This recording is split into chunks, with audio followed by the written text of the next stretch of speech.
Hello guys, आप सभी का दिल से बहुत बहुत शुक्रिया इतना सपोर्ट और प्यार दिखाने के लिए। इसीलिए 1 लाख सब्सक्राइब करना बिल्कुल मत भूलिएगा। साथ ही दोस्तों, आप लोगों से रिक्वेस्ट करता हूँ, मेरे न्यू सेटअप के लिए प्लीज मेरा सपोर्ट करें, जिससे कि मैं अपनी वीडियोस को और ज्यादा अच्छे से इम्प्रूव कर सकूं। आपको देखने में और ज्यादा मजा आएगी। अब चलते हैं आगे। एपिसोड की शुरुआत में हमें दिखाया जाता है अपने हीरो ने वहाँ पर एक एराई फॉर्मेशन का इस्तेमाल करते हुए एक अलग ही दुनिया बना ली थी, जहाँ पर यूनफेंग और कियान फेंगजू पहुँच चुके थे। यूनफेंग ओमनी पेटेंट वाली बात सुनकर फेंगजू वहाँ पर थोड़ा सोचते हुए कहती है, लेकिन ओमनी पेटेंट तो कल्टीवेशन करते हुए डीमन में बदल गया था। एक बात तो है, वो बहुत पावरफुल था। अगर उस जगह पर तुम ना होते तो हो सकता है कि दुनिया का सबसे पावरफुल इंसान वो होता। यूनफेंग वहाँ पे स्माइल करते हुए कहता है, हाँ तुमने बिल्कुल सही कहा। उसके इस बात को सुनने के बाद फेंगजू वहाँ पर खिलखिला के हंसते हुए कहती है, इतनी ऊंचे चट्टान से गिरने के बाद एक सांसारिक मास्टर के साथ हुई एक अजीब मुठभेड़ की ऐसी शानदार कहानी तुमने कैसे बना ली।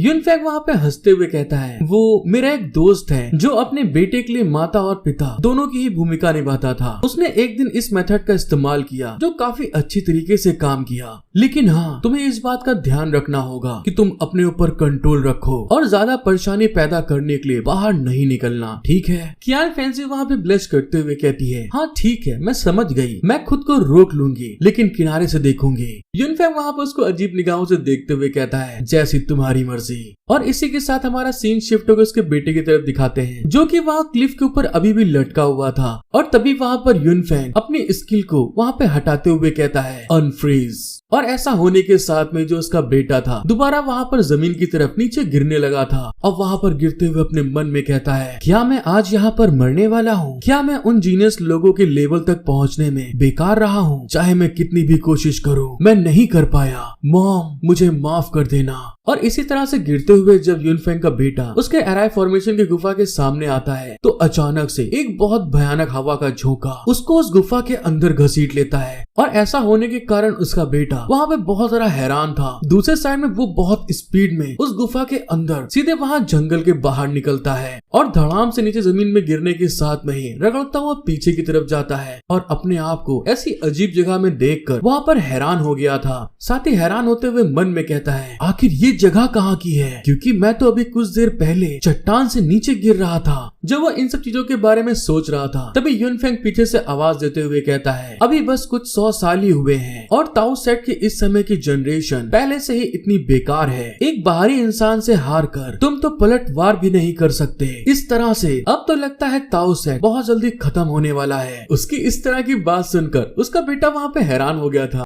बाबू भैया से डायरेक्ट बाबू, तेरा तो गेम बजाना पड़ेगा। लेकिन दूसरी तरफ जो कियान फेंगजू थी अपने ताऊ सेट की इस वाली बात को सुनने के बाद अपने गुस्से पर कंट्रोल नहीं कर पाती और सीधे यूनफेंग की खोपड़ी के ऊपर एक जोर से तमाचा मारते हुए टेलीपैथी के थ्रू से कहती है, बस तुम अपने काम पर ध्यान दो, तुम्हें मेरे सेट को कोसने की कोई जरूरत नहीं है। माफ करना, गुस्से में इधर उधर निकल जाता हूँ। एक तमाचा खाने के बाद यूनफेंग वहाँ पे घबराते हुए कहता है, अरे मुझे माफ कर देना, मैं अपने किरदार के अंदर पूरी तरह से डूब गया था। यूनफेंग की आवाज सुनने के बाद उसका बेटा पीछे की तरफ देखते हुए कहता है, कौन है वहाँ पे? जब वो पीछे की तरफ पलट के देखता है तो वहाँ पर अपना हीरो यूनफेंग एक अलग ही रूप में बैठा हुआ था, जो कि देखने में ऐसा लग रहा था ये एक बुढ़ा इंसान बन गया है, जो कि यहाँ पर बैठा हुआ कल्टीवेशन कर रहा था। एक इंसान को वहाँ पर देखकर उसका बेटा वहाँ पे ग्रीट करते हुए कहता है, क्या मैं जान सकता हूँ कि आप कौन हैं और आप इतना झूठ क्यों बोल रहे हैं? ताऊ सेट देश की सीमाओं को प्रोटेक्ट करता है और डिवाइन लैंड का एक पिलर है और मेरे सेट के ट्रू डिसाइपल डिवाइन लैंड में बहुत ज्यादा फेमस हैं। हालांकि मैं तो ताऊ सेट का एक ऐसे ही नॉर्मल और एक बेकार टैलेंट आउटर डिसाइपल हूँ, लेकिन फिर भी अगर कोई मेरे सेट का अपमान करने की हिम्मत करता है तो मैं अपनी पूरी कोशिश कर उससे लड़ूंगा। मैं अपने सेट के लिए खड़े होने से नहीं डरता। अपने बेटे की इस तरह की बात सुनकर कियान फेंगजू बहुत ज्यादा भावुक होते हुए उसको बहुत प्यार से देख रही थी, लेकिन तभी अपना हीरो यूनफेंग उसके ऊपर चिल्लाते हुए कहता है, हे लौंडे, क्या तू मजाक कर रहा है? यूनफेंग के सिर्फ इस तरह से चिल्लाने भर से उसके बेटे के ऊपर एक बहुत भयानक प्रेशर पड़ता है और वो उड़ता हुआ सीधे पीछे की तरफ जाकर रगड़ता हुआ जमीन पे जाकर गिरता है। यूनफेंग उसकी तरफ घूर के देखते हुए कहता है, मैं देख रहा हूँ कि तुम भी मेरे ही जैसे एक एक्स्ट्रा ऑर्डिनरी पुराने जमाने वाली अद्भुत बॉडी के साथ औलाद में पैदा हुए हो। तुमको तो गर्व के साथ दुनिया भर में घूमना चाहिए। तुम जहाँ भी जाओ अपने आप को एक खजाने की तरह देखना चाहिए। और आखिरकार तुम एक आफ्टर डिसाइपल कैसे हो सकते हो? क्या सेट का लीडर अंधा हो चुका है? लेकिन तभी दोस्तों उसको फिर से याद आता है, माफ करना, गुस्से में इधर उधर निकल जाता हूँ।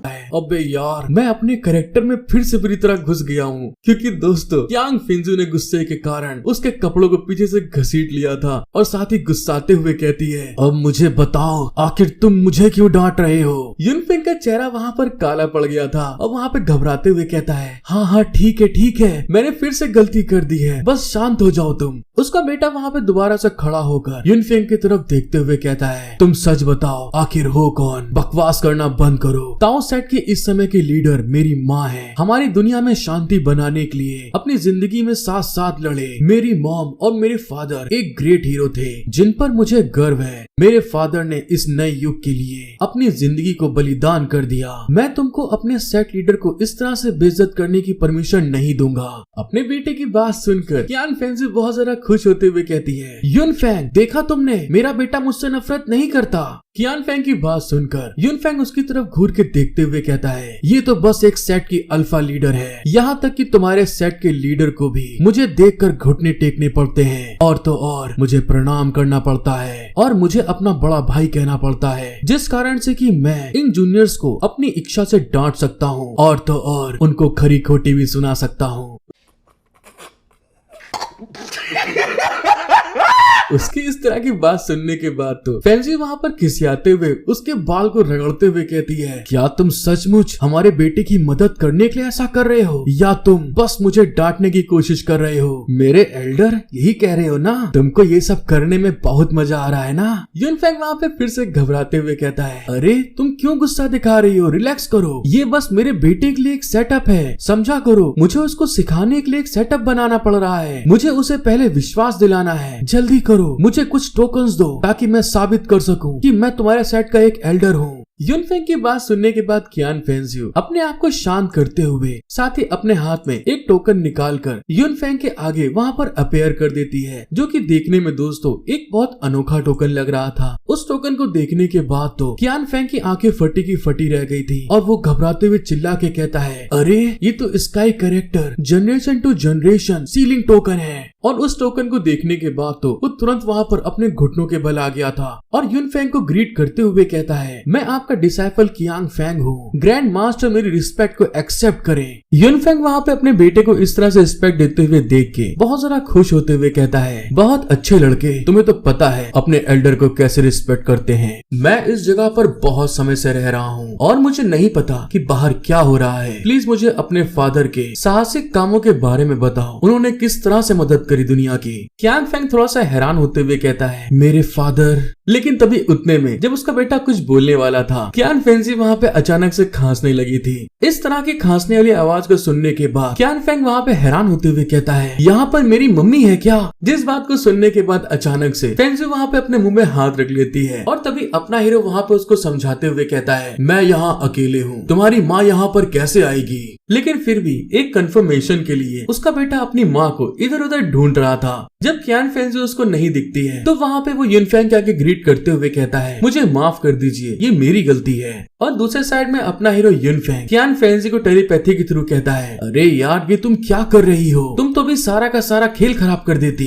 कियान फेंजी भी वहाँ पे अफसोस करते हुए कहती है, अरे मेरा सवाल ये है कि उसे तुम्हारे विश्वास दिलाने से उसके फादर के कामों से क्या मतलब है? यूनफेंग वहाँ पे उससे कहता है, मुझे यकीन नहीं हो रहा है कि तुमने उसे ये सब बताया कि मैं मर चुका हूँ। एक सेक्रीफाइस करने वाले पिता के रूप में मुझे पक्के तौर से कहानी की शुरुआत के बारे में पता होना जरूरी है। और इस बात को कहने के बाद यूनफेंग वहाँ पे अपनी टेक्निक को इस्तेमाल करते हुए फेंजियो को एक बैरर के अंदर कैद करते हुए कहता है, स्फीयर ऑफ 5 डस्ट। उसके चारों तरफ एक येलो कलर का प्रोटेक्शन बैरियर बन गया था, जिसके कारण फेंजियो अब कुछ भी कहेगी उसकी आवाज बाहर नहीं आएगी। इस तरह के बैरियर को देखने के बाद फेंजियो वहाँ पे थोड़ा सा कंफ्यूज हो गई थी। साथ ही वहाँ पर बहुत ज्यादा गुस्साते हुए कियान फेंजियो, जो अपने हीरो ने बैरियर बनाया था, उसके ऊपर जोर जोर से मारते हुए कह रही थी। लेकिन बैरियर के इफेक्ट के कारण बस उसके होंठ हिलते हुए दिखाई दे रहे थे, लेकिन उसकी आवाज नहीं सुनाई देती। उसकी इस तरह की हरकतों को देखने के बाद अपना हीरो वहाँ पे परेशान होते हुए कहता है, ये मेरी एक स्किल है, स्पेयर ऑफ 5 डस्ट। अगर तुम इसे तोड़ने के लिए मजबूर करोगी तो हमारा प्लान बर्बाद हो जाएगा। यूनफेंग की इस बात को सुनने के बाद फेंसी वहाँ पे चुपचाप खामोश खड़ी हो गई थी, लेकिन यूनफेंग की इस तरह की हरकतों के कारण फेंसी वहाँ पर बहुत ज्यादा गुस्सा आ गई थी। इस कमीने इंसान ने मेरे को यहाँ पर बंद कर दिया है। फेंसी के शांत होने के बाद यूनफेंग वहाँ पे गहरी सांस छोड़ते हुए कहता है, तो बच्चे मुझे अपने फादर के बारे में बताओ। क्यानफेंग उसकी बात सुनने के बाद कहता है, मेरे फादर वो एक ग्रेट हीरो हैं। मेरी माँ भी उनसे बहुत प्यार करती है। क्यानफेंग की इस तरह की बात सुनने के बाद तो फेंसी वहाँ पे बहुत लालम लाल हो चुकी थी, उसको बहुत शर्म आने लगी। आइए देखते हैं बैठचंद, मजा आएगा। दूसरे साइड में इस बात को सुनने के बाद में अपने हीरो को भी बात हजम नहीं होती, जिस कारण से कि वहाँ पे वो खांसने लगा था। एक ग्रैंड मास्टर के रूप में जब क्यानफेंग उसको ऐसा करते हुए देखता है तो वहाँ पे हैरान होते हुए कहता है, ग्रैंड मास्टर आखिर क्या गलत है आपके साथ में। यूनफेंग वहाँ पे अपने आप को संभालते हुए कहता है, कुछ नहीं, मैं ठीक हूँ, तुम आगे बात बताना स्टार्ट करो। क्यानफेंग वहाँ पे अपनी बात को आगे बढ़ाते हुए कहता है, 15 साल पहले मेरे फादर की डार्क साइड के द्वारा हत्या होने वाली ही थी, और तो और उन्हें जहर दे दिया गया था, और वो गलती से मेरी माँ जहाँ कल्टीवेशन कर रही थी उस जगह पर पहुँच गए थे। और दोस्तों यहाँ पर जो कुछ भी हुआ था जैसा कि हम लोग को पता ही है, फेंजी ने वहाँ पर अपने बेटे को पूरी की पूरी कहानी उल्टी बताई थी। जिस जगह पर अपना हीरो बैठा हुआ कल्टीवेशन कर रहा था उस जगह पर उसने अपने आप को शो ऑफ किया था स्टोरी में। और जिस तरह से फेंजी वहाँ पर भागते हुए आई थी उस पॉइजन के इफेक्ट के कारण यहाँ पर अपना हीरो भागते हुए आता है और सीधे जहाँ पर कल्टीवेशन अपना हीरो कर रहा था उसी तरह से फेंजी के सामने आकर कल्टीवेशन की जगह पर गिरता है। और तो और वहाँ गिरने के बाद जहर के इफेक्ट के कारण सीधे उसको वहाँ पे लपक लेता है, उसके बलून के ऊपर अपना मुंह रख दिया था। ऐसा होने के कारण फेंजी वहाँ पे गुस्साते हुए कहती है, तुम कौन हो और तुम्हारी मेरे सीक्रेट प्लेस पर घुसने की हिम्मत कैसे हुई। और तभी उतने में वहाँ पर वही निंजास आ गए थे जो फर्स्ट एपिसोड में फेंजी को पकड़ने आए थे। वहाँ पर वो निंजास अपने हीरो के ऊपर अटैक करने के रेडी होते हुए कहते हैं, कैंग हाई युआन, हमें उम्मीद नहीं थी कि तुम्हारी कल्टीवेशन इतनी ऊंची होगी। हमारे इमॉर्टल पॉइजन दिए जाने के बाद में भी तुम मदद पाने के लिए यहाँ तक भागने में कामयाब रहे। तुम सभी लोग आगे बढ़ो और इन दोनों को मार डालो। इस बात को सुनने के बाद जिस तरह से अपने हीरो ने वहाँ पे वाटर स्लैश का अटैक किया था और उन निंजास को मार दिया था, यहाँ पर अपनी स्टोरी में फेंजी ने अपने आप को हीरोइन बनाते हुए अपने हीरो की तरह अटैक करके उन निंजास को खत्म कर दिया था। और साथ ही साथ यूनफेंग ने जिस तरह से फेंजी को गोद में उठाकर इस जगह पे लाया था, यहाँ पे फेंजी अपने आप को हीरोइन बनाते हुए यूनफेंग को गोद में उठा के लेके आती है। यूनफेंग को वहाँ बचाने के बाद उसका बेटा उस स्टोरी को आगे बढ़ाते हुए बताता है, क्योंकि मेरे पापा उस समय घायल हो गए थे और गलती से मेरी माँ के कल्टीवेशन की जगह पर जा पहुँचे थे। फिर भी मेरी माँ ने एक साथी कल्टीवेटर की मदद करके उनके ऊपर एहसान करते हुए उस पॉइजन से बचा लिया। मेरे फादर की कल्टीवेशन बहुत ज्यादा हाई थी और मेरी माँ उनके जैसे जीनियस लोगों को बहुत ज्यादा महत्व देती थी, इसलिए उन्होंने उन्हें ताओ सेट की कल्टीवेशन की बहुत हाई टेक्निक सिखाई। जल्दी वे दोनों एक दूसरे के प्यार में पड़ गए और तब जाकर मैं वहाँ पर पैदा हुआ। अपने बेटे की इस तरह की सारी बातें सुनने के बाद तो यूनफेंग के पास तो शब्द ही नहीं थे कि अब मैं उससे आगे क्या कहूँ। भाई कितनी कमीनी है ये। तभी वहाँ पर यूनफेंग टेलीपैथी के थ्रू फेंजी की मौज लेते हुए कहता है, क्यान फेंजी, मैंने तो सच में तुम्हें बहुत कम आंका। लिंग यूनफेंग की जगह पर कैंग हाई युआन, और तो और मैनिक पोशन की जगह पर मुझे इमोर्टल पॉइजन दे दिया गया, फिर जाकर तुमने मुझे बचाया भी। क्या बात। अगर तुम असली कहानी को इस तरह से तोड़ मरोड़ सकती हो तो तुम ताओ सेट की सेट लीडर क्यों हो। ये तो बहुत अफसोस की बात है, तुम्हें कहानी बनाने की अकल बिल्कुल नहीं है। अपने हीरो की इस बात को सुनने के बाद क्यान फेंजी के पास तो शब्द ही नहीं थे, वहाँ पे वो बस ब्लश कर रही थी। और तभी जैसा कि लड़कियों की आदत होती है, वो इस जगह पे शांत करने के लिए चिल्ला ही सकती हैं। क्यान फेंजी भी वहाँ पे चिल्लाते हुए कहती है, अब तुम ही मुझे बताओ और मैं क्या कर सकती हूँ। मुझे अपने बच्चे के लिए एक अच्छे पिता की छवि बनानी थी ताकि वो स्वस्थ और अच्छी राह पर होके बढ़ सके। जब वो दोनों टेलीपैथी के थ्रू बहस कर रहे थे तभी वहाँ पर क्यांग फेंग आगे बताता है, और फिर इसके बाद मेरे माता और पिता रिवर्ट वन की एक जर्नी को एक साथ होकर काम करने लगे और दुनिया में शांति लाने की एक ग्रेट इच्छा को पूरा करने के लिए एक बहुत लंबे सफर पर निकल पड़े। मेरी माँ ने मुझे बताया, मेरे जन्म के कुछ समय बाद ही मेरे फादर ने हमें प्रोटेक्ट करने के लिए उस वॉर में अपना बलिदान दे दिया।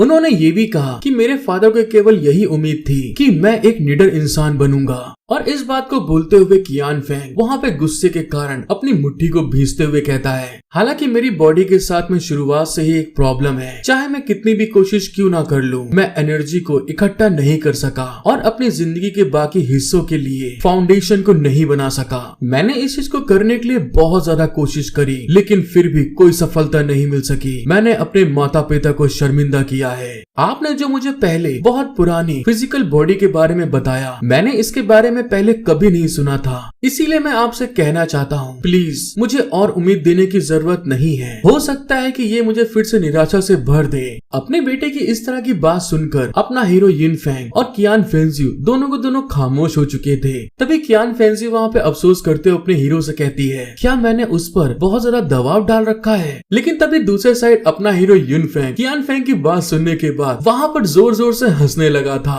और उसके इतनी जोर जोर से हंसने के कारण उस जगह पर बहुत ज्यादा एनर्जी रिलीज होती है, जिसके इफेक्ट के कारण जो उसका बेटा था फिर से एक बार लुढ़कता हुआ पीछे की तरफ जा रहा था। और तो और इस बार कुछ अलग होता है, उसके प्रेशर के कारण उसके बेटे की बॉडी के ऊपर थोड़े से कट लगने स्टार्ट हो गए थे, लेकिन फिर भी वो अपनी इच्छा शक्ति के कारण उस जगह पर युन फेंग की प्रेशर को झेलते हुए वहाँ पर खड़ा था। युन फेंग बहुत ज्यादा सीरियस होते हुए अपने बेटे से कहता है, क्या तुम मजाक कर रहे हो? ये लोग अच्छे रत्न को पहचानना नहीं जानते हैं, क्योंकि हमारी डेंटियान और मांसपेशियां नॉर्मल लोगों से बहुत ज्यादा मजबूत है और हमारी बॉडी बहुत ज्यादा रेयर है। और तो और वो सारे के सारे कल्टीवेशन मेथड आम लोगों के लिए होते हैं। तो फिर मुझे बताओ, ये हमारी बॉडी को कैसे मजबूत बना सकते हैं जो टैलेंट से भरी हुई है? एक ग्रेट जीनियस को कल्टीवेशन कराने के लिए ऑर्डिनरी मेथड काम नहीं आएंगे। युन फेंग की इस तरह की बात सुनकर उसका बेटा वहाँ पे हैरान होते हुए कहता है, तो क्या मेरे लिए कोई ऐसा चांस है जिससे कि मैं ग्रेट अचीवमेंट को हासिल कर सकता हूँ? युन फेंग वहाँ पे उसको आगे बताता है, जब मैं जवान था तो मैंने एक बहुत बड़ी गलती कर दी थी, इसलिए मैंने अपनी जिंदगी के बाकी समय के लिए खुद को इस जगह पर बंद करने की कसम खा ली। हालांकि ये अफसोस की बात है कि मेरी जिंदगी भर की कल्टीवेशन और स्किल यहाँ पर खो गई। जैसा कि मैं अभी तक तुम्हें देख पाया हूँ कि तुम एक बहुत अच्छे इंसान हो और मैं तुमको अपना डिसाइपल बनाकर अपनी विरासत आगे बढ़ाना चाहता हूँ। क्या तुम इसे एक्सेप्ट करने के लिए तैयार हो?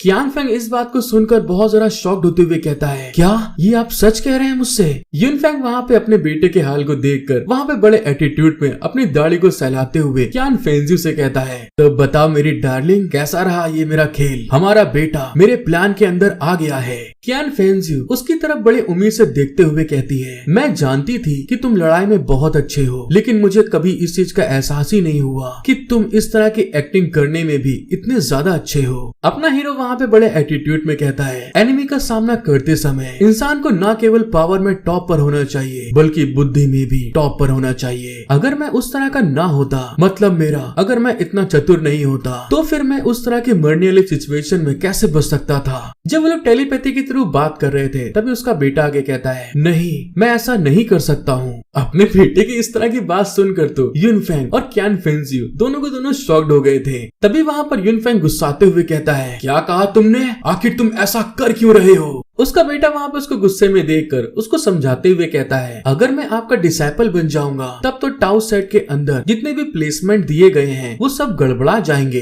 क्या सेट के अंदर जितने भी एल्डर्स हैं वो सभी मेरे को मजबूरन दादा नहीं कहेंगे, क्योंकि आप एक सुपीरियर एल्डर हैं। अपने बेटे की इस तरह की बात सुनकर तो युन फेंग के होश वहाँ पे गड़बड़ा जाते हैं और जिस पत्थर के ऊपर बैठा हुआ था वो धड़ाम से गिर जाता है। दूसरे साइड में कियान फेंजियो अपने बेटे की इस तरह की बातों को सुनकर वहाँ पे खुश होते हुए कहती है, मेरा बेटा सच में कितना सीधा साधा अच्छा बच्चा है। और तभी वहाँ पर अपना हीरो युन फेंग दोबारा से उस पत्थर पे आते हुए खूब जोर से हंसते हुए कहता है, मास्टर डिसाइपल के रिलेशनशिप में अपने स्किल को आगे बढ़ाने के बारे में इतना सीरियस होने की तुम्हें जरूरत नहीं है। मुझे सबसे जरूरी बात ये लगती है कि तुम बहुत ज्यादा दिलचस्प इंसान हो। मैं बस अपनी सभी स्किल्स को तुम्हें देना चाहता हूँ, तो फिर इस चीज के लिए प्लेसमेंट पे क्या प्रॉब्लम है? कियान फेंग वहाँ पे इस बात को सुनकर उसके आगे सर झुकाते हुए कहता है, मैं कियान फेंग ताओ सेट का एक बहुत पुराना डिसाइपल आपको रिस्पेक्ट देते हुए आपके ऑफर को एक्सेप्ट करता हूँ। जैसे उसने इस बारे में बोला था, युन फेंग ने वहाँ पर अपनी पावर को यूज करते हुए अपनी उंगली को आगे करता है और उसके ऐसा करने के साथ में ही कियान फेंग वहाँ पे हवा में उड़ते हुए सीधे उसके पास आ गया था। तभी युन फेंग उससे आगे कहता है, चलो फिर ठीक है, हम लोग शुरू करते हैं। तभी वहाँ पे कियान फेंग कहता है, क्या मैं जान सकता हूँ मुझे क्या करना चाहिए? युन फेंग वहाँ पे अपने बेटे को बताता है, ये टेक्निक बहुत ज्यादा सिंपल है, लेकिन इसकी कल्टीवेशन बहुत ज्यादा कठिन है, बिल्कुल नरक के समान। हो सकता है कि इसकी कीमत तुमको अपनी जान देकर भी चुकानी पड़े। क्या अब भी तुम इसके लिए तैयार हो? युन फेंग की इस तरह की बात सुनकर तो कियान फेंजियो के वहाँ पे रोंगटे खड़े हो गए थे और वहाँ पे वो बुरी तरह घबराते हुए कहती है, तुमने मुझे नहीं बताया कि उसकी जान खतरे में हो सकती है। इस बात को सुनकर युन फेंग उसको बताता है, मैं समझता हूँ कि तुम किस बात को लेकर टेंशन में हो, लेकिन एक मास्टर के रूप में तुम भी एक अच्छे डिसाइपल को अपनाने की उम्मीद करती हो, जबकि एक पेरेंट के रूप में तुम अपने बच्चे को प्रोटेक्ट करने की चिंता करती हो। लेकिन हम दोनों ही जिंदगी और मौत के सिचुएशन के कारण अब तक आगे बढ़कर आए हैं। कियान फेंजियो वहाँ पे घबराते हुए कहती है, अरे क्या हम लोगों ने वो सब शांति युग लाने के लिए लड़ाई नहीं लड़ी ताकि फ्यूचर में हमारे आने वाली जनरेशन को इसका सामना ना करना पड़े? युन फेंग वहाँ पे इस बात को सुनने के बाद बहुत सीरियस लुक देते हुए कहता है, हाँ मैं मानता हूँ कि वो सब हम लोगों ने शांति का युग लाने के लिए किया, लेकिन फ्यूचर को प्रोटेक्ट करने के लिए हमारी जवान पीढ़ी की जरूरत है। युन फेंग के मुंह से इस तरह की बात सुनकर कियान फेंजियो वहाँ पे खामोश हो गई थी और तभी युन फेंग वहाँ पर उससे आगे कहता है, तुम चिंता मत करो, मैं उस पर नजर रखूंगा और अगर कोई बहुत सीरियस खतरा हुआ तो उसके हिसाब से मैं कदम आगे बढ़ाऊंगा। लेकिन जब हम छोटे थे तब से ही क्या हमेशा अपने माता पिता से बहुत ही ईमानदारी से उनकी डांट और उनकी प्यार भरी बातें नहीं सुना करते थे? और अब मैं अपने बेटे को चुनाव करने की पावर देना चाहता हूँ, वो अपनी जिंदगी को खुद कंट्रोल करेगा। जब वो फेंजियो से इस तरह से बात कर रहा था टेलीपैथी के थ्रू, तभी वहाँ पर उसका बेटा चिल्ला के कहता है, प्लीज मुझे सिखाइए कैसे करना है। और इस बात को कहते हुए वो हवा में उसके आगे ग्रीट करता है। अपने बेटे की इस तरह की बहादुरी देखकर युन फेंग भी वहाँ पर खुश हो गया था और दूसरे साइड में कियान फेंजियो बेचारी वहाँ पर शॉक्ड थी। और तभी वहाँ पर अपना हीरो उसके सर पे हाथ रखते हुए कहता है, तो फिर ठीक है, हम इसे शुरू करते हैं। जैसे उसने उसके सर के ऊपर हाथ रखा था तो वहाँ पर एक बहुत ढेर सारी स्पिरिचुअल पावर रिलीज होने लगी थी और युन फेंग वहाँ पर उससे कहता है, इस मेथड में केवल 2 स्टेप की जरूरत पड़ती है। उसका बेटा वहाँ पे इस बात को सुनकर थोड़ा शॉक्ड होते हुए कहता है, क्या कहा 2 स्टेप? युन फेंग वहाँ पे उसको आगे बताता है, क्योंकि हमारे डेंटियन और मरेडियंस नॉर्मल लोगों से ज्यादा कठोर और मोटी है। बॉडी की सारी एनर्जी जन्म के बाद से आसानी से फैल जाती है, इसलिए तुम अपनी फाउंडेशन बनाने के लिए एनर्जी को इकट्ठा नहीं कर सकते। अगर तुम फाउंडेशन में एनर्जी बनाने के स्टेज को तोड़ना चाहते हो तो तुमको केवल अपनी बॉडी के चारों ओर के सभी एक्यूपंक्चर पॉइंट को बहुत फोर्स के साथ में बंद करना होगा। जैसे कि गुब्बारा फैलाते हैं, अपनी नसों को फोर्स के साथ में फैलाओ ताकि एनर्जी को बिना बिखरे इकट्ठा किया जा सके। उसका बेटा इस बात को सुनकर बहुत ज्यादा हैरान होते हुए कहता है, बस इतना ही? ये तो बहुत आसान है। उसने जैसे ही इस बारे में बोला था, युन फेंग ने जो उसके ऊपर मेथड अप्लाई किया था वो एक्टिवेट होना स्टार्ट हो जाता है। उसकी आंखें वहाँ पे फटी की फटी रह जाती हैं और अचानक से दोस्तों उसकी बॉडी के अंदर से बहुत ढेर सारा ब्लड उसके मुंह से बाहर निकलता है। उसके अपर बॉडी के कपड़े सारे के सारे वहाँ पर फटना स्टार्ट हो गए थे, क्योंकि उसकी मांसपेशियां वहाँ पर फट रही थी, जिस कारण से कि उसको वहाँ पर बुरी तरह दर्द होता है। साथ ही साथ जितनी भी उसके बॉडी के अंदर की नसें थी, जिस तरह से एक बॉडी बिल्डर की नसें दिखाई देती हैं, उसके बॉडी के ऊपर इतना ज्यादा प्रेशर पड़ रहा था, सामने उभरना स्टार्ट हो गई थी, दिखने लगी थी। कियान फेंजियो अपने बेटे की इस तरह के हाल को देखकर वहाँ पे जोर से चिल्ला के कहती है, मेरे बेटे क्या तुम ठीक हो? लेकिन तभी आज एक कठोर बाप बनते हुए वो कियान फेंजियो के ऊपर गुस्से में चिल्लाते हुए कहता है, ये एक माता पिता की भी जिम्मेदारी है कि वे पीछे हटे और अपने बच्चों को आगे बढ़ते हुए देखें। आपको खुद पर कंट्रोल रखना चाहिए। अगर तुम अभी सामने आओगी तो तुम उसकी सारी पिछली इच्छाओं को और कोशिश को बर्बाद कर दोगी। दोस्तों मांगा है तो क्या हुआ, लेकिन इस जगह पर जो युन फेंग ने बात बोली है वो बिल्कुल सत्य है। युन फेंग की इस बात को सुनकर कियान फेंजियो वहाँ पर फ्रीज हो गई थी, रुक जाती है। और दूसरे साइड में जो उसका बेटा था वो अभी भी वहाँ पर युन फेंग की मेथड को अप्लाई करते हुए उसके अंदर जितने भी डेंटियन और मरेडियंस थे एक गुब्बारे की तरह फुलाने की कोशिश कर रहा था, जिस कारण से कि उसके बॉडी की नसें सारी की सारी फूल रही थी और उसको पेन हो रहा था। ऐसा होते हुए युन फेंग वहाँ पर उसको गाइडेंस करते हुए कहता है, तो ठीक है बच्चे, अब समय आ गया है अपनी इच्छा शक्ति को परखने का। आपकी सभी डेंटियान और मेरिडियंस की नसों को जबरदस्ती फैला दिया गया है। दर्द ऐसा महसूस होगा जैसे तुम अपने ही मांस और हड्डियों को चीर रहे हो। अगर तुम इस दर्द को सहन नहीं कर सकते तो तुम हार मान सकते हो। कियान फेंग वहाँ पर इतने ज्यादा दर्द में था, उसकी आंखें वहाँ पर लाल हो चुकी थी और वहाँ पे वो दर्द में करारते हुए कहता है, ये जानते हुए भी कि मेरे पास कोई उम्मीद नहीं है, फिर भी मैंने अपने दांत पीस लिए और इन सभी बीते हुए सालों में ये सब सहता रहा, तो अब मैं यहाँ पर कैसे हार मान सकता हूँ। कियान फेंग ने जब इस बात को बोला था और वो दोनों उसको देख रहे थे, फेंजी तो अपने बेटे को इस तरह से दर्द में करारते हुए बहुत ज्यादा कांप रही थी। उसको इतना ज्यादा दुख हो रहा था। जब वो इस चीज को होते हुए अपनी आंखों से नहीं देख पाती तो तुरंत वहाँ से चलते हुए अपने बेटे के पास से आगे निकल जाती है। उसको जाते हुए देखकर युनफेंग हैरान होते हुए कहता है, आखिर तुम कहाँ जा रही हो। कियान फेंग से वहाँ से जाते हुए कहती है, क्योंकि तुम्हारा बेटा बहुत बहादुर है, इसलिए उसकी माँ होने के नाते मुझे उस पर विश्वास करना ही होगा।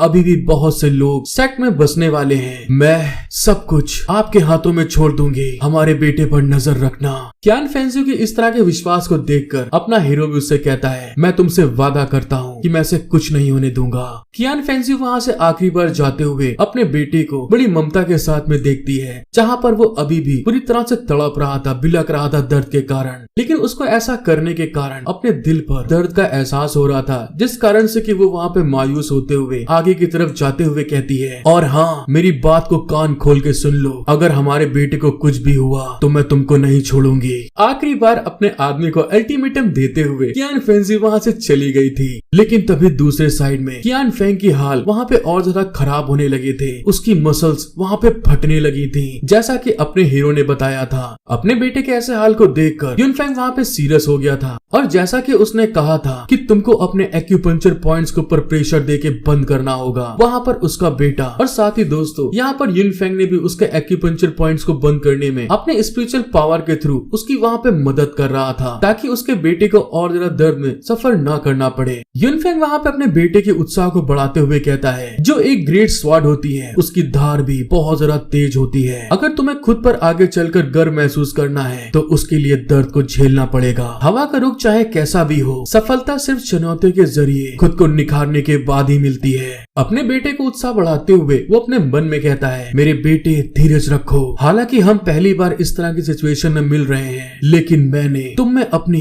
जवानी की दिन की जिद देखी है। जिस तरह का जिद्दी मैं था, मैं तुम्हारे इस ट्रांसफॉर्मेशन की जर्नी में आपके साथ चलूंगा। और इसी तरह से दोस्तों वहाँ पर होते होते 2 दिन बीत गए थे। उसके बेटे के हाल वहाँ पे बुरे थे और साथ ही साथ उसके अंदर की जितनी भी मैल, गंदगी, डस्ट जो कि बॉडी को हार्म पहुंचाती है और आगे कल्टीवेशन नहीं करने देती, वो सारी की सारी उसकी बॉडी के अंदर से धीरे धीरे करके एक काले कीचड़ के तौर पे वहाँ पर नीचे गिर रही थी। युनफेंग वहाँ पे अपने बेटे की इस कोशिश को देखकर बहुत ज्यादा खुश होते हुए कहता है, 2 दिन बीत गए हैं, एनर्जी आपके पूरे बॉडी में भर गई है और तो और तुम इस प्रोसेस में सफल हो गए हो। ये तो कमाल का है, तुम पहली स्टेज से गुजर चुके हो, अब तुम्हारा दूसरा स्टेज नजदीक है। जैसे उसने इस बारे में बोला था तभी अचानक से उसके बेटे को फिर से वहाँ पे पेन होता है। उसकी आंखें फटी की फटी रह गई थी। वहाँ पे वो जोर जोर से बुरी तरह चिल्ला रहा था। उसको इतना ज्यादा दर्द होना स्टार्ट हो गया था। उसकी बॉडी के अंदर से प्रेशर रिलीज हो रहा था। उसको इतना ज्यादा पेन हो रहा था कि दर्द के कारण उसकी आंखों की नसें पूरी की पूरी बाहर दिखने लगी थी और वो बुरी तरह चिल्ला रहा था अपने होने वाले सेकंड प्रोसेस के कारण। युनफेंग वहाँ पे उसके ऐसे हाल को देखकर अपने मन में कहता है, और अब तुम्हारा सेकंड प्रोसेस स्टार्ट होता है, अपने इनर डीमन को सरपास करना।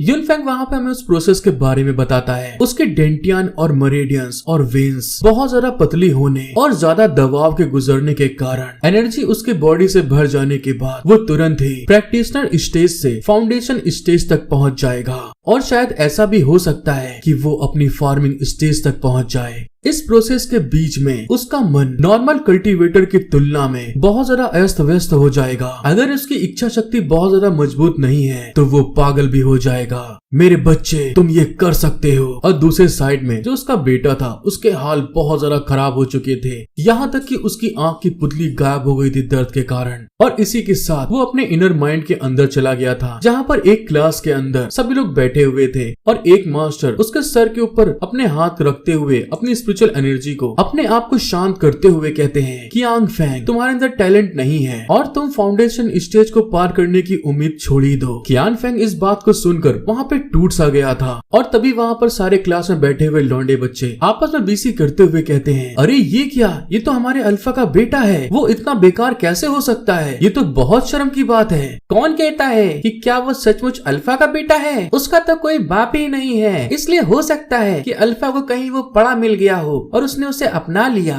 और इसी तरह से दोस्तों वो सारे के सारे वहाँ पे बकचोदी कर रहे थे। इसी के साथ हमारा सीन शिफ्ट होता है और हमें एक लाइब्रेरी दिखाई जाती है, जहाँ पर कियान फेंग बैठा वो बुक्स को पढ़ रहा था। एक एल्डर वहाँ पे उसको इतना हार्ड वर्क करते हुए देख रहे थे और तभी वहाँ पर वो गहरी सांस छोड़ते हुए कहते हैं, बच्चे मैंने यहाँ के सारे स्क्रिप्चर्स को पढ़ लिया है, तुम्हारे लिए सच में कोई उम्मीद नहीं है, मुझे बहुत अफसोस है। और इसी तरह से ऐसे करते हुए फिर हमारा सीन शिफ्ट होता है और कियान फेंग एक जंगल में दिखाई देता है, जहाँ पर वो बहुत ज्यादा गुस्से में अपनी एनर्जी को बहुत जोर से रिलीज करता है और साथ ही सारी की सारी एनर्जी को एक मुट्ठी में गैदर करते हुए बहुत ज्यादा स्पीड में आगे बढ़ के उस पेड़ के ऊपर एक जोरदार अटैक कर देता है। उसके ऐसा करने के कारण उसके हाल वहाँ पे खराब हो चुके थे, क्योंकि उसकी बॉडी के अंदर इतनी एनर्जी ही नहीं होती थी कि वो ज्यादा देर तक बॉडी के अंदर एनर्जी को कंडेंस कर सके। लेकिन जब वो सामने की तरफ देखता है तो वहाँ पर जिस जगह पर उस पेड़ के ऊपर उसने अटैक किया था, उस पेड़ के बीचों बीच एक सुर्खदार होल बन गया था, जिससे कि पता चलता है कि जितना भी अटैक उसने अभी किया वो कितना ज्यादा पावरफुल और फोर्स से निकला था। जिस चीज को देखने के बाद कियान फेंग थोड़ा खुश हो जाता है और इसी के साथ फिर से हमारा सीन शिफ्ट होता है। अपनी इस प्रैक्टिस को देखकर कियान फेंग अपनी माँ के पास आते हुए कहता है, मम्मी मुझे रास्ता मिल गया है। कियान फेंग वहाँ पे शॉक्ड होते हुए कहती है, फेंग तुमने अपना हाल क्या बना रखा है? कियान फेंग वहाँ पे बहुत ज्यादा खुश होते हुए कहता है, मम्मी क्या उन्होंने नहीं कहा कि मेरे डेंटियान और मेरी मरीडियन नसें कोई भी एनर्जी को इकट्ठा नहीं कर सकती, लेकिन अगर मैं सारी एनर्जी को एक साथ इकट्ठा कर लूं तो मैं सचमुच बहुत ज्यादा पावरफुल हो जाऊंगा। कियान फेंग की बात सुनकर पेंजी वहाँ पर उसकी तरफ देखते हुए कहती है, तुम इन सब चीजों के लिए जल्दबाजी बिल्कुल मत करो, तुम अपने इस मेथड का इस्तेमाल केवल पहली लड़ाई में ही कर सकते हो, लेकिन ये लंबे समय तक नहीं चल सकता। अगर तुम अपने दुश्मन पर अटैक करने में फेल रहते हो तो तुम वहाँ पर बहुत बुरे सिचुएशन में फंस जाओगे। अपनी मॉम की इस तरह की बात सुनकर फैन वहाँ पे शॉक्ड हो गया था, उसके पसीने छूट जाते हैं। फैंसी वहाँ पे उसको आगे समझाती है, लेकिन तुम चिंता मत करो, मैं भी तुम्हारे इस प्रॉब्लम के बारे में रास्ता ढूंढ रही हूँ। लेकिन दूसरे साइड में अपनी मॉम की इस बात को सुनकर फैंग का दिल वहाँ पर टूट चुका था और वो पलटकर वापस जाते हुए बहुत ज्यादा गुस्सा रहा था। साथ ही आगे बढ़ते हुए कहता है, क्या होगा अगर मैं सब्र नहीं रख सकता तो मुझे कैसे पता चलेगा कि आगे क्या होने वाला है। और फैंसी वहाँ पर उसको रोकने की कोशिश कर रही थी। इसी तरह से करते हुए कुछ दिन बीत जाते हैं और फिर वहाँ पर वो पल आ गया था जहाँ पर कियान फेंग को कॉम्पिटिशन में लड़ाई करनी थी। कियान फेंग अपने हाथों में उसी तरह से एनर्जी को गैदर करते हुए एक लड़के के ऊपर जोर से घूंसा मारता है और वो लड़का उछलता हुआ सीधे ग्राउंड के बाहर जाके गिर गया था। कियान फेंग के ऐसे अटैक को देखकर लड़के वहाँ पर शॉक्ड होते हुए कहते हैं, अरे ये क्या, कियान फेंग इतना पावरफुल कब से बन गया? हाँ यार तुम सही कह रहे हो, वो तो बहुत पावरफुल है। कियान फेंग भी वहाँ पर उस अटैक को करने के बाद अपने फिस्ट को देखते हुए मन में कहता है, ये बस एक लौता रास्ता है जिसे मैं अपना सकता हूँ। हेलो गाइस, आपको मेरा वीडियो देखने में मजा आ रहा है तो प्लीज गाइस मेरा सपोर्ट करना बिल्कुल मत भूलिएगा। 1 लाइक सब्सक्राइब जरूर कर दें और साथ ही दोस्तों मेरे को न्यू सेटअप के लिए आप लोगों के फाइनेंशियली हेल्प करने से बहुत जल्दी हम लोग एक अच्छे सेटअप को रेडी कर सकते हैं, जिससे कि आने वाली वीडियोस और वॉइस क्वालिटीज आप लोग को बहुत अच्छी मिलेंगी। इसीलिए दोस्तों प्लीज मेरा सपोर्ट करना बिल्कुल मत भूलिएगा। जैसा कि फेंजू ने बताया ही था, लास्ट एपिसोड में कियान फेंग को एक लड़के ने बुरी तरह बीट कर दिया था और उसको एक घूंसे में वहाँ पर गिरा दिया था और वो टाउ सेट का एक ट्रू डिसाइपल था। जैसा कि आप जान ही सकते हैं बहुत पावरफुल होगा। वो वहाँ पर उसको हराने के बाद उसकी मौज लेते हुए कहता है, ये तुम्हारी बस एक बेकार चाल है, पहला झटका चमका देने के बाद तुम कुछ भी नहीं हो। फैंग जब अपने ऐसे हाल को देखता है तो वहाँ पर जंगल में जाकर उसी जगह पर प्रैक्टिस कर रहा था, अपने आप को और ज्यादा स्ट्रॉन्ग बनाने के लिए अपनी फिस्ट की पावर को और ज्यादा बढ़ाने की कोशिश करते हुए वहाँ पर अपने मन में कहता है, मेरे लिए यही बस एक तरीका है, कोई दूसरा रास्ता नहीं है। मुझे अपने इसी तरीके में एनर्जी को इकट्ठा करना और ज्यादा पावर को बढ़ाते रहना होगा। कियान फेंग वहाँ पे खूब प्रैक्टिस तो करा करता था, लेकिन जैसा कि हमें मालूम है एनर्जी इकट्ठा ना होने के कारण बहुत जल्दी लोग वहाँ पर उसकी इस प्रॉब्लम को समझ गए थे और एक दो मैच के बाद ही कियान फेंग के आगे जो कोई भी आता था उसको बुरी तरह मारता, जिस कारण से कि कियान फेंग की हिम्मत भी वहाँ पर धीरे धीरे टूटने लगी थी और कियान फेंग अपनी ऐसे हाल को देखने के बाद में बहुत ज्यादा दुखी हो रहा था। तभी वहाँ पर जितने भी डिसाइपल थे कियान फेंग के हाल को देखते हुए कहते हैं, क्या तुमने देखा वो इतना जिद्दी क्यों है? क्या उसके लिए हार मानना अच्छा नहीं होगा? वो तो सचमुच बेकार है। बस इसे छोड़ दो, एक अमीर बेकार आदमी होने में क्या बुराई है? अबे हम लोग एक काम क्यों नहीं करते हैं, उसके लिए एक बढ़िया सा पटाखेदार नाम सोचते हैं। हाँ मुझे याद आया, एक सेकंड के लूजर के बारे में क्या ख्याल है? और इसी तरह से टाउ सेट के अंदर कियान फेंग की बहुत ज्यादा बेइज्जती हो रही थी और कियान फेंग उस बेइज्जती के गुस्से के कारण उसी जंगल में आकर प्रैक्टिस करते हुए वहाँ पर गुस्से में अपने मन में कहता है, मुझे अब कुछ समझ में नहीं आ रहा है, मुझे क्या करना चाहिए? क्या ये सच में बिल्कुल बेकार होगा? अगर मैं अभी हार मान लूं तो मेरे पास और क्या रास्ता बचेगा? ओहो, मैं क्या करूं? मैं क्या कर सकता हूं? क्या मेरे पास सचमुच कोई रास्ता नहीं है? और इन्हीं सब चीजों को सोचते हुए वो अपने इनर डीमन से वहाँ पर फाइट कर रहा था, जैसा कि उसका सेकंड स्टेप था। उसके साथ में आज तक जितने भी बेइज्जती भरे सीन हुए थे वो सारे के सारे सीन उसके इनर माइंड के अंदर चल रहे थे। और दूसरे साइड में कियान फेंग वहाँ पर जोर से चिल्लाते हुए कहता है, मैं कभी नहीं हो सकता, नहीं मैं एक लूजर कभी नहीं हो सकता हूँ। यून फेंग जब अपने बेटे के हाल को इस तरह से बिगड़ते हुए देखता है तो वहाँ पर अपनी स्किल को यूज करते हुए कहता है, सिनेस्थेसिया, इनर डीमन की हलचल। इस टेक्निक का यूज करके टेलीपैथी के थ्रू अपने बेटे से बोलता है, दिखावे से बेवकूफ मत बनो, पहले ये सोचो तुम मजबूत क्यों बनना चाहते हो, क्योंकि यही तुम्हारी असली कल्टीवेशन है। यून फेंग के इस बात को सुनकर कियान फेंग अपने इनर माइंड के अंदर एक जगह पर पहुंच गया था, जहां पर वो कियान फेंजू के साथ में बहुत बचपन में उसके गोद में बैठे हुए था और तारों को बहुत प्यार से घूर रहा था। और तभी वहां पर बहुत ज्यादा एक्साइटेड होते हुए अपनी माँ से कहता है, मम्मी पापा कौन से स्टार बन गए हैं? कियान फेंजू वहां पर उसकी इस बात को सुनकर एक स्टार की तरफ उंगली से इशारा करते हुए कहती है, वो एक ऐसे स्टार है जो हमेशा उत्तरी दिशा में रहते हैं, चाहे दूसरे तारे कैसे भी घूमते रहें, वो ऐसा तारा है जो कभी नहीं बदलता और तो और वो हमेशा हम पर नजर रखे रहते हैं। इस बात को सुनने के बाद कियान फेंग बहुत ज्यादा खुश होते हुए कहता है, अगर ऐसी बात है जब मैं बड़ा हो जाऊंगा तो मैं अपने पापा के तरीके बनना चाहता हूँ और आपको प्रोटेक्ट करना चाहता हूँ। क्या मैं भी अपने पापा के बाद एक स्टार बन सकता हूँ? कियान फेंग से अपने बेटे की बात सुनकर बहुत ज्यादा खुश होते हुए कहती है, आपको अपने पापा की तरह मजबूत बनने के लिए कड़ी मेहनत करनी होगी। न केवल आपको मुझे प्रोटेक्ट करना है बल्कि आपको दुनिया के लोगों को भी प्रोटेक्ट करना होगा। उसका बेटा इतना ज्यादा एक्साइटेड हो जाता है कि तुरंत उसकी गोद से कूदकर दूसरे साइड में जाते हुए कहता है, मैं कभी आपको छोड़ के नहीं जाऊंगा, पापा तुम्हारे साथ नहीं रह सकते, इसलिए मैं इस काम को संभाल लूंगा, मुझे बस तुम्हें प्रोटेक्ट करना है। मम्मी ये आपके लिए बहुत मुश्किल रहा है, पापा आसमान से हमारे ऊपर नजर रखते हैं। वाओ ये देखो मेरी all in one swat technique, shush shush. अपने बेटे को इस तरह से खेलते हुए देखकर कियान फेंजी बहुत जरा खुश हो रही थी। प्रेजेंट की सिचुएशन में उस पल को याद करने के बाद कियान फेंग कहता है, हाँ ये सही है, मैं पहले उस जगह पर मजबूत क्यों बनना चाहता था। ये दूसरों को एक्सेप्ट करने के बारे में नहीं है, ये कंपटीशन के बारे में भी नहीं है, मैं बस अपने पापा जैसा बनना चाहता हूँ ताकि फ्यूचर में मैं अपनी माँ को प्रोटेक्ट कर सकूँ, जिसे मैं बहुत प्यार करता हूँ, उसे प्रोटेक्ट कर सकूँ। इससे क्या फर्क पड़ता है कि दूसरे मुझ पर हंसते हैं। इस बात को कहते हुए कियान फेंग ने वहाँ पर अपने इनर डीमन के ऊपर पूरी तरह से कंट्रोल कर लिया था, उसको सरपास कर लेता है और उसकी आंखें वहाँ पर ओपन होती हैं। जिस चीज को देखने के बाद तो यून फेंग भी वहाँ पर बहुत जरा खुश होता है कि मेरा बेटा आखिरकार सही है, अब कियान फेंजी मुझे नहीं पेलेगी। उस प्रोसेस के खत्म हो जाने के बाद अचानक से जब सामने की तरफ कियान फेंग देखता है तो उसको धुंधला दिखाई देता है और तभी अचानक से उसकी आंखों के अंदर बहुत ढेर सारी स्पिरिचुअल एनर्जी इकट्ठा होने लगी थी। साथ ही वहाँ पर जो उसकी बॉडी अभी तक इतनी तकलीफ को झेल रही थी, वो अचानक से जितनी भी आसपास की स्पिरिचुअल एनर्जी जो आज तक वो इकट्ठा नहीं कर पा रहा था, अचानक से उसकी बॉडी के अंदर ऑब्जॉर्ब होने लगी थी। उसका बेटा वहाँ पे एक स्किल को एक्टिवेट करते हुए कहता है, gather the flow energy foundation stage.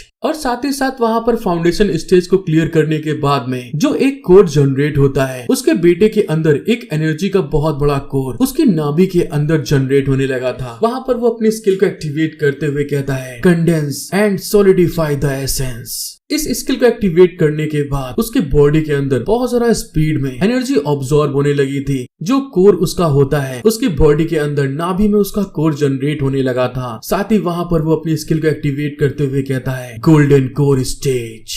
मतलब कि दोस्तों, जो एक गोल्डन कोर स्टेज में एक कोर जनरेट होता है बॉडी के अंदर, जो कि आपकी बॉडी के अंदर स्पिरिचुअल एनर्जी को बहुत सारा स्पीड में अटैक एंड डिफेंस के लिए यूज करने में हेल्प करता है, वो बन चुका था। गोल्ड कोर स्टेज में पहुंचने के बाद तो उसकी बॉडी के अंदर से बहुत ढेर सारी स्पिरिचुअल एनर्जी अचानक से बाहर निकलना स्टार्ट हो गई थी। जितनी वेन्स आज तक उसकी बॉडी के अंदर पतली थी, एनर्जी को इकट्ठा नहीं कर पाती थी, वो सारी की सारी आज एनर्जी को बहुत ढेर सारे लेवल में बाहर की तरफ रिलीज कर रही थी। और धीरे धीरे करते हुए सारी की सारी एनर्जी उसकी बॉडी के अंदर जितनी भी आनी थी, वो सारी की सारी ऑब्जॉर्व कर लेता है। और कुछ देर के अंदर ही वो वहाँ पर सीधे जमीन पे धड़ाम से आकर लैंड करता है। अपने बॉडी के ऐसे बदलाव को देखकर तो कियान फेंग वहाँ पर बहुत ज्यादा शॉक्ड हो चुका था। तभी युन फेंग वहाँ पे उसको बधाई देते हुए कहता है, बच्चे मुबारक हो, तुमने प्रोसेस को कंप्लीट कर लिया। आखिरकार तुम मेरे एक अच्छे सक्सेसर बनने के लिए तैयार हो चुके हो। अब तुम पूरी दुनिया में तारीफ के लायक बन गए हो। कियान फेंग वहाँ पर उसको ग्रीट करते हुए कहता है, सर, मैं योग्यता या फेमस होने के लिए कल्टीवेशन नहीं करता, मैं केवल अपनी अंतर आत्मा को फ्री करना चाहता हूँ। उसकी इस तरह की बात सुनकर युन फेंग वहाँ पे बहुत जोर जोर से हंसते हुए कहता है,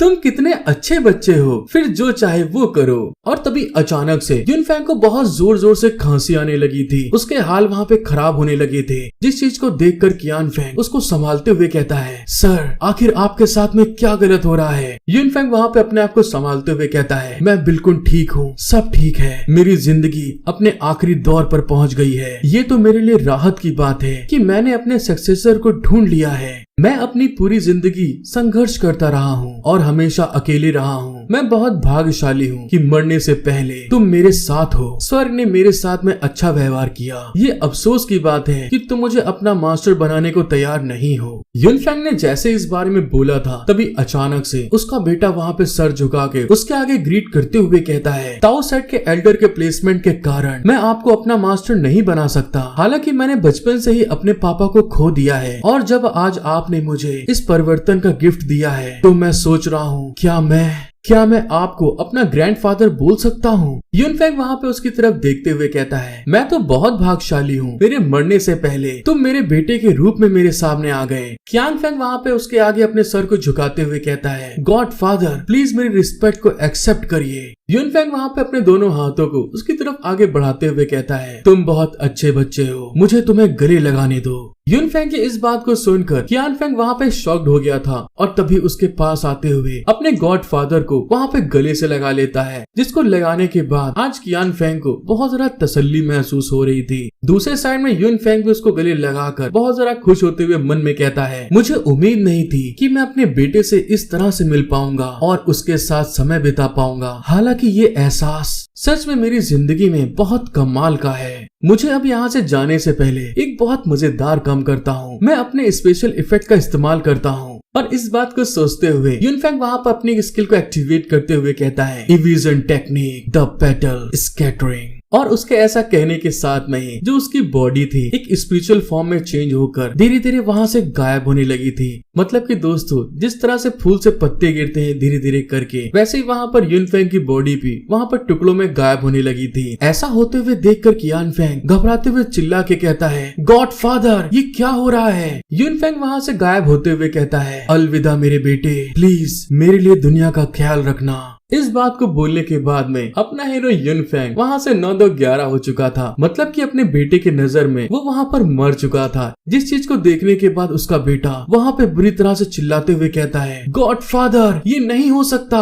अपना हीरो अपनी उस टेक्निक को इस्तेमाल करके वहाँ से गायब होते हुए कुछ दूर खड़ा होकर गायब होकर ही खड़ा था। दोस्तों, अपने बेटे को देखते हुए मन में कहता है, हालांकि इस तरह से मैं अपने बेटे से विदा नहीं लेना चाहता था और ऐसी एक्टिंग करना सच में बहुत मुश्किल होता है और अब समय आ गया है कि मैं अपने बेटे के लिए एक परफेक्ट एंडिंग करूं। उसके ऐसा कहने के साथ में ही वो जगह वहाँ पर वाइब्रेट होने लगी थी, कांपने लगी थी। पूरा जंगल और पूरा जितना भी समा वहाँ का बना था दोस्तों, वो पूरा का पूरा डिस्ट्रॉय होना स्टार्ट हो गया था। जिस चीज को देखने के बाद तो वो वहाँ पे हैरान हो जाता है, लेकिन तभी अचानक से जितने प्रेशर के साथ में यूनफेंग ने उसको अंदर की तरफ घसीटा था, यूनफेंग दोबारा से उस गुफा के अंदर से बाहर की तरफ खींचता है और सीधे उस गुफा के बाहर लाकर वहाँ पे छोड़ते हुए उस गुफा के पोर्टल को वहाँ पे बंद कर दिया था। जिस चीज को देखकर कीयानफेंग वहाँ पे हैरान हो गया था, क्योंकि अब दोस्तों वो गोल्डन कोर में पहुंच गया है, जिस कारण से कि अब वो हवा में उड़ रहा था। अपने सामने के इस हाल को देखकर कि जो अभी गुफा थी वो अचानक से गायब हो गई है, कीयानफेंग के आंसू वहाँ पर गिर रहे थे और वो अपने गॉडफादर के लिए वहाँ पे अफसोस करते हुए मन में कहता है, गॉडफादर, मैं आपकी इस दया को कभी जिंदगी में नहीं भूलूंगा जो आज आपने मेरे लिए किया है, और अब जो कुछ भी आज तक मेरे साथ में हुआ है बस अब यहीं से खत्म होता है। इस बात को बोलने के बाद में कीयानफेंग वहाँ पर खड़े होकर मेडिटेशन करने लगता है, मतलब ध्यान लगा रहा होता है। और उसके ऐसा करने के साथ में ही उस एटमॉस्फेयर के अंदर जितनी भी स्पिरिचुअल पावर होती है वो सारी की सारी उसकी बॉडी में आना स्टार्ट हो गई थी और बहुत सी पावर उसके कोर में ऑब्जर्व होने लगी थी। जिस चीज को फील करते हुए कीयानफेंग कहता है, एनर्जी हवा में भर जाती है और हड्डियों से होकर बहती है, स्वर्ग से जुड़ाव होकर बॉडी की सफाई होती है और एक गोल्डन कोर को बनाती है। क्या इसी को गोल्डन कोर स्टेज कहते हैं? मैं तो सच में 2 रिल्म से होकर गुजर गया हूँ। इस चीज को महसूस करने के बाद वो तुरंत वहाँ पर अपनी आंखें खोलता है, फिर वहाँ पर ऊपर क्लिफ की तरफ देखते हुए कहता है, चलो चलते हैं ऊपर। जैसा कि हमको मालूम है वो अब गोल्डन कोर स्टेज में पहुँच गया है, जिस कारण से कि वो हवा में बहुत ज्यादा स्पीड में उड़ता हुआ सीधे वहाँ पर उड़ते हुए क्लिफ के ऊपर आता है। जैसे ही वहाँ पर वो पहुंचा होता है तभी पीछे से कोई कहता है, अभी तो केवल 2 दिन हुए हैं और तुम इतनी जल्दी वापस आ गए। और दोस्तों हमको पता चलता है ये कोई और नहीं अपना हीरो यूनफेंग होता है, जो कि अपने सेकंड रोल को अदा करने के लिए तैयार था और एक पेड़ की डाल के ऊपर खूब मजे से बैठा हुआ था। उसको वहाँ पर बैठे हुए देखकर कीयानफेंग उससे कहता है, तुम्हारा हर एक चीज के लिए शुक्रिया, क्योंकि मुझे आज बहुत वैल्यूएबल ट्रेजर मिला है। यूनफेंग इस बात को सुन के पेड़ की डाल के ऊपर से नीचे उतरता है और उसकी तरफ देख के एकदम से हैरान होते हुए कहता है, अरे ये क्या, तुम तो गोल्डन कोर स्टेज पे पहुंच गए हो। तुमने तो सच में अपनी बॉडी के अंदर गोल्डन कोर को बना लिया है। इस चीज को देखने के बाद में यूनफेंग वहाँ पे हैरान होने का बहाना करते हुए जोर जोर से पागलों के तरीके हंसना स्टार्ट कर देता है। फिर वहाँ पे क्रीपी स्माइल देते हुए कहता है, इसमें कोई आश्चर्य की बात नहीं है कि तुमने कहा कि तुमको एक बहुत वैल्यूएबल ट्रेजर मिल गया। मुझे देखकर पता चल रहा है तुम सच में बहुत लकी हो। आखिर तुम्हारे साथ में वहाँ पर किस तरह का चमत्कार हुआ, ये तो बहुत बढ़िया हुआ कि मैं तुम्हारा इंतजार करने में सफल हुआ। कीयानफेंग वहाँ पे बहुत सीरियस होते हुए उसकी तरफ उंगली से इशारा करते हुए कहता है, तुम्हारी नजर में केवल तुमने रिल्म के ऊपर ध्यान केंद्रित किया है। तुम ये नहीं समझोगे कि मैं किस चीज को वैल्यूएबल ट्रेजर मानता हूँ। यूनफेंग वहाँ पे बड़ी स्पीड में उसकी तरफ अटैक करने के लिए आगे बढ़ते हुए चिल्ला के कहता है, सबसे ज्यादा पावरफुल इंसान ही यहाँ पर राज करेगा। क्या यही इस दुनिया की सच्चाई नहीं है? अब तुम मुझसे लड़ने लायक बन गए हो। जैसे ही वहाँ पर यूनफेंग ने उसके ऊपर एक फिस्ट का अटैक किया होता है, कीयानफेंग वहाँ पे कोल्ड लुक दे रहा था और फिर उसके फिस्ट को आते हुए देखकर अपने हाथों से उसके मुक्के को रोकते हुए कहता है, तुम्हारे लिए बेहतर होगा कि तुम केयरफुल रहो, क्योंकि मैंने अभी तक अपनी पावर को कंट्रोल करने में महारत हासिल नहीं की है, इसलिए मैं अपनी ताकत को कंट्रोल नहीं कर सकता। यूनफेंग वहाँ पर उसकी इस बात को सुनकर जोर जोर से हंसते हुए एकदम से सीरियस लुक बनाकर कहता है, ऐसा मत सोचो कि तुम मुझे हरा सकते हो, क्योंकि तुम गोल्डन कोर स्टेज में पहुंच चुके हो। क्या हाई लेवल के मॉन्स्टर से लड़ना जीनस लोगों के लिए बुनियादी आदर्श नहीं है? यूनफेंग जब इस बारे में बोल ही रहा था तभी कीयानफेंग वहाँ पर अपनी टेक्निक को एक्टिवेट करते हुए कहता है, प्रिमोर्डियल फिजिक्स स्ट्रेंथनिंग इवोकेशन। उसके ऐसा कहने के साथ में ही उसकी आंखें वहाँ पर चमकना स्टार्ट हो गई थी और अचानक से जो उसकी बॉडी की पावर थी वो वहाँ पर बढ़ने लगी थी, जिस कारण से कि उन दोनों की ताकतें एक दूसरे से वहाँ पर लड़ रही थी कंपेयरिंग में, क्योंकि दोनों बराबर थे। वहाँ पर एक दूसरे से टकराव होने के कारण वो उछलते हुए पीछे की तरफ चले गए थे और तभी फिर से वहाँ पर जंप करते हुए बड़ी स्पीड में एक दूसरे से लड़ने के लिए वहाँ पर आगे बढ़ते हैं और अपने मुक्कों को खूब पावर के साथ में एक दूसरे से टकराते हैं। कीयानफेंग का पावर इतना ज्यादा बढ़ चुका था, यूनफेंग के साथ में मुक्का टकराने के कारण बहुत ढेर सारी स्पिरिचुअल एनर्जी वहाँ पर जनरेट होना स्टार्ट हो गई थी और उनके दोनों को टकराने के साथ में ही वहाँ पर एक बहुत ज्यादा प्रेशर रिलीज होता है और ऐसा होने के साथ में ही उन दोनों के ऊपर एनर्जी के स्लैश लगते हैं। लेकिन इस चीज के होने के बावजूद वो दोनों के दोनों फाइट का मजा ले रहे थे।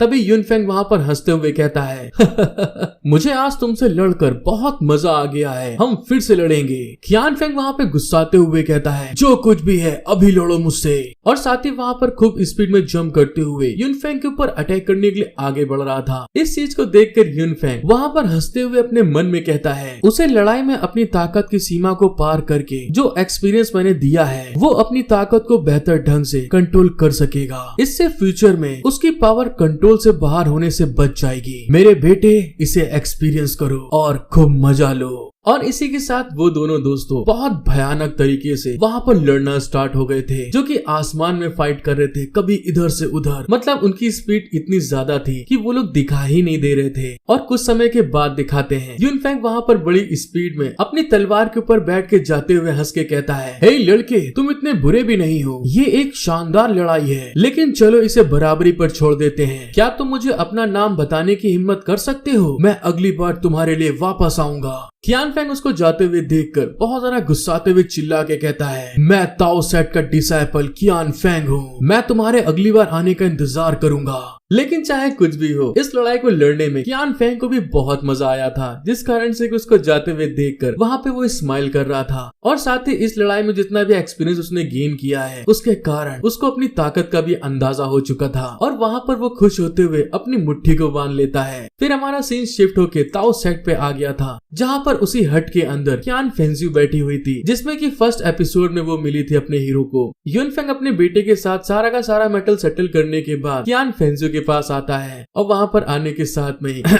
खांसते हुए उसको बताता है, ये देखो मैंने उसको कल्टीवेशन करवा दी, हम लोग जीत गए हैं, जितना भी मैटर था मैंने सेटल कर दिया है। युनफेंग की इस तरह की कोशिश को देखकर कियान फेंजियो बहुत ज्यादा खुश होते हुए वहाँ पर ब्लेस करती है और साथ ही टी पॉट के अंदर से वही चाय को दोबारा बनाते हुए उसके आगे देते हुए कहती है, तुमने आज जो कुछ भी किया उसके लिए बहुत बहुत शुक्रिया। अपना हीरो ट्यूबलाइट युनफेंग उस चाय के कप को लेने के बाद उसको समझ में नहीं आता कि अब मैं कहूँ क्या। वो भी वहाँ पर शर्मा कर अपने सर को खुजलाते हुए कहता है, अरे ये क्या, मुझे तुम्हारा अचानक से शरीफों की तरह पेश आने की आदत तुम्हें शर्म है? कुछ शर्म आया है? नहीं है। ये लो, लौंडिया लाइन मार रही है और यहाँ पे इन्होंने सब कुछ नाली में डाल दिया। उसकी ऐसी बात सुनने के बाद कियान फेंजियो एकदम हैरान हो गई थी और अगले ही पल वहाँ पे वो बहुत जरा गुस्साते हुए उस मेज पे हाथ मारकर चिल्ला के कहती है, तुम कमीने हरामखोर, क्या तुमने मुझे यहाँ पर भूत समझ रखा है? जो तुमको मेरा शुक्रिया अदा करना इतना शर्मनाक लग रहा है, फिर भी तुम अभी भी मेरा मजाक उड़ाने की हिम्मत कर रहे हो? क्या तुम मुझसे मार खाना चाहते हो? कियान फेंजियो को गुस्साते हुए देखकर युनफेंग को दिल को सुकून आता है और वहाँ पे वो हंसते हुए कहता है, हाँ ये बात हुई, ये तुम्हारी असलियत है, दुनिया की सबसे मर्दाना औरत कियान फेंजियो। कियान फेंजियो की बेचारी को समझ में नहीं आ रहा था आखिर ये लौंडा मेरी तारीफ कर रहा है कि मेरी बुराई, जिस कारण से वहाँ वो गुस्सा रही थी। लेकिन फिर वहाँ पे वो अपने आप को शांत करती है और साथ ही ब्लश करते हुए अपने हीरो से कहती है, वो बात ये है, सच बताओ क्या मैं बहुत ज्यादा मर्दाना हूँ? युनफेंग वहाँ पे उसको थम्स अप दिखाते हुए कहता है, हाँ तुम बहुत ज्यादा मर्दाना हो, तुम अपने ऊपर इस चीज को लेकर शक मत करना। युनफेंग की इस बार की बात सुनने के बाद तो कियान फेंजियो वहाँ पर बहुत ज्यादा तेज गुस्साते हुए चिल्ला के कहती है, तुम कमीने हरामखोर, तुम्हें सचमुच कभी किसी लड़की की फीलिंग के बारे में पता नहीं चलेगा और मेनियाक पोजीशन ले लेके लड़कियां संतुष्ट हो सकती हैं तुमसे। और इसी के साथ हमारा सीन शिफ्ट होके कुछ साल पहले पे चला जाता है, जहाँ पर कियान फेंजियो आज के कियान फेंजियो से एकदम अलग ही लुक पर थी। तभी अपना हीरो बताता है, उस समय ताओ सेट की कियान फेंजियो ने डिवाइन लैंड की शांति के लिए ट्रेवल किया, इविल लोगों को सजा दी और बुराई को खत्म किया। उसने डार्क सेट के खिलाफ लड़ाई लड़ी और जो कोई भी लड़ने के लिए आगे बढ़ रहे थे उन्हें खदेड़ा। तुम हर जगह छाई हुई थी, तुम्हारी हिम्मत किसी भी आदमी से कम नहीं थी और तो और तुम मौत से भी नहीं डरती थी। इसके अलावा तुम हमेशा सीधी, ईमानदार और सिंपल रहती हो। एक बाउंडलेस दीवार पर तुम्हारे दहाड़ने भर से तुमने 1 लाख भयंकर सैनिकों को भगा दिया। तुम सचमुच हीरो बनने की हकदार थी। युनफेंग की इस तरह की तारीफ सुनकर तो कियान फेंजियो वहाँ पे ब्लेस करने लगी थी और तभी युनफेंग आगे कहता है, और इसके विपरीत मैं इस बात से थोड़ा संकोच करता हूँ कि तुम बात करते समय एक औरत की तरह छटपटा रही हो। अब जो युनफेंग ने बोला था वो कुछ ज्यादा ही बाउंड्री पार हो गया था, जिस कारण से कि कियान फेंजियो अपनी तलवार से युनफेंग की गर्दन के ऊपर अटैक कर देती है। एक रिवर्ट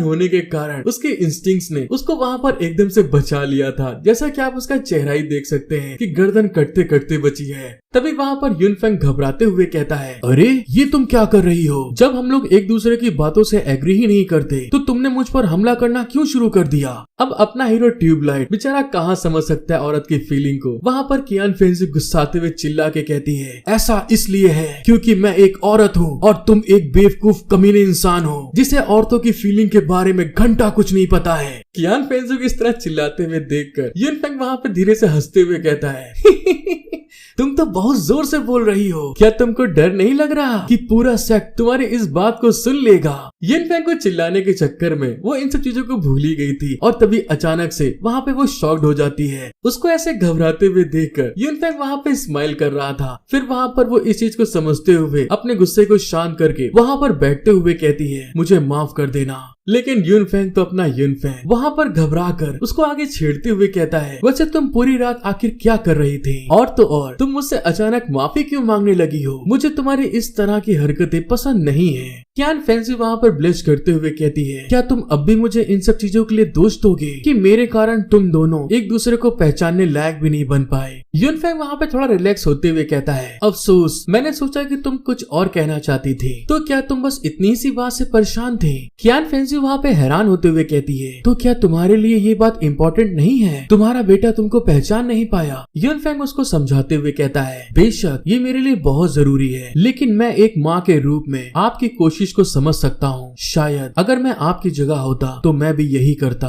कियान फेंजी जिसको मूंगफली समझ रही थी वो तो बादाम निकला, जिस कारण से कि वो शॉक्ड हो जाती है और तभी वहाँ पर खिलखिला के हंसते हुए कहती है, तुमको समझना तो बहुत ज्यादा मुश्किल है। यूनफेंग वहाँ पर हंसते हुए कहता है, मुश्किल है? लेकिन कैसे?